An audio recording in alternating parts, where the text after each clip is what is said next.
Perhaps all of you have read the incident that happened in Jharkhand with a schoolboy. He got slapped by a teacher and he was already crying and shivering, and he had a cardiac arrest as a result. And he is dead. He was dead on the spot.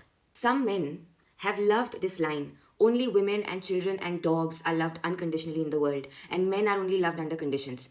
And this is what we do to our children. And you can follow more news to know what we do to our dogs and what we do to our women. Everybody knows.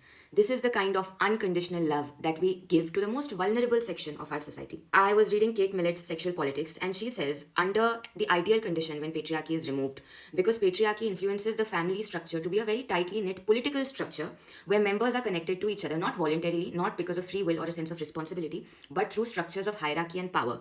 So the man is going to have the highest power, then the woman, and then children, and then animals. If patriarchy is completely removed, one of the corollary that will take place as a result of the new system is that minors, children, will attain personhood.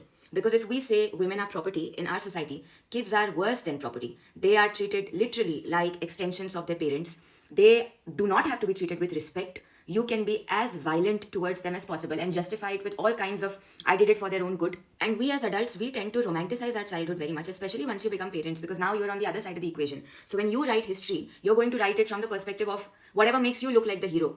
But if we are being a little honest with ourselves, as children, most of us, we have seen something similar to this happen in our schools, inside our homes, when we are very vulnerable. There is not a single person to advocate for us. The adults will try to protect each other always. And as a child, you're always longing to become an adult, because as bad and stressful as it is when you're an adult, you have some agency, you have some respect, you have some power. As a child, your entire day, your entire sense of safety, physical, mental safety, emotional safety, sexual safety, depends upon the adults around you, their moods, what they think is fair and right and what they don't think is fair and right, their nervous system.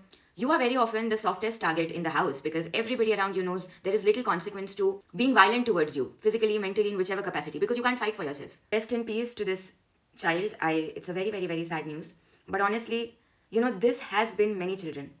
Many from our generation, many currently. This was the one who unfortunately happened to lose his life. I hope this woman is behind bars for a very, very long time. I hope an example is set so people know that children are not property.